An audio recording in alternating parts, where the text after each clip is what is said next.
Actually ছোট metre হওয়ার কারণে টুকটাক কিছু ডিস্টার্ব আছে। আমি যেগুলো বলে নিই যে এগুলো প্রায় এরকম হবে, কাজের সময় কিন্তু আর তখন ডিস্টার্ব দেয় না। যেমন আমরা যদি ডিসি মোডে মিটারটা রাখি, যেমন এখন কোনো প্রকারের ভোল্টেজ আমরা ধরিনি দেখেন, তারপরেও কিন্তু এখানে মিটারে শো করতেছে এরকম। অনেক সময় হাত লাগলে দেখেন এখানে হাত দিয়ে রেখেছি, তখন এখানে ভোল্টেজ ডিটেক্ট করছে। অ্যাকচুয়ালি এটা এরকম করে মাঝে মাঝে। আর যখন আমরা একবারে অ্যাকচুয়ালি কোনো ভোল্টেজ চেক করব তখন কিন্তু আর এই প্রবলেমটা হয় না।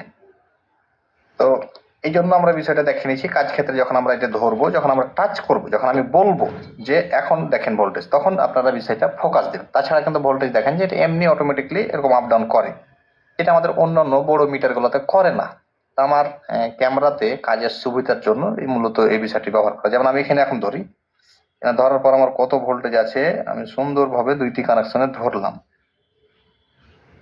দেখেন ধরার পর এখন দেখাচ্ছে 3.9 ভোল্ট।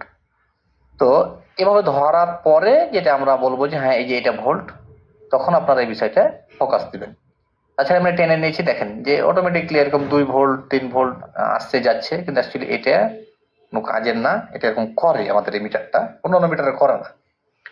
অনেক সময় কাজের ক্ষেত্রে আমরা তো এটা ক্যামেরাতে একসঙ্গে পাশাপাশি দেখার জন্য যখন এটা ব্যবহার করব, তো অনেক সময় না ধরার ক্ষেত্রে যখন এদিকে রিডিং উঠবে ভোল্টেজের ক্ষেত্রে, তখন ফোকাস দিয়েন না।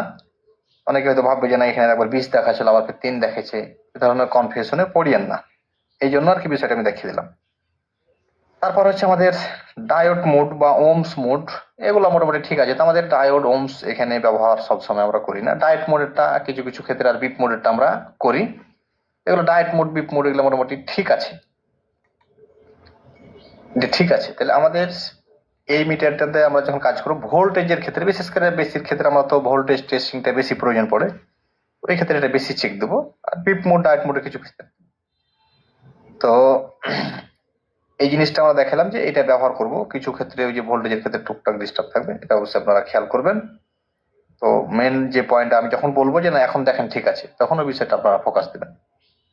আশা করি আপনারা বিষয়টা বুঝতে পেরেছেন। সবাই ভালো থাকেন, সুস্থ থাকেন। সালাম আলাইকুম।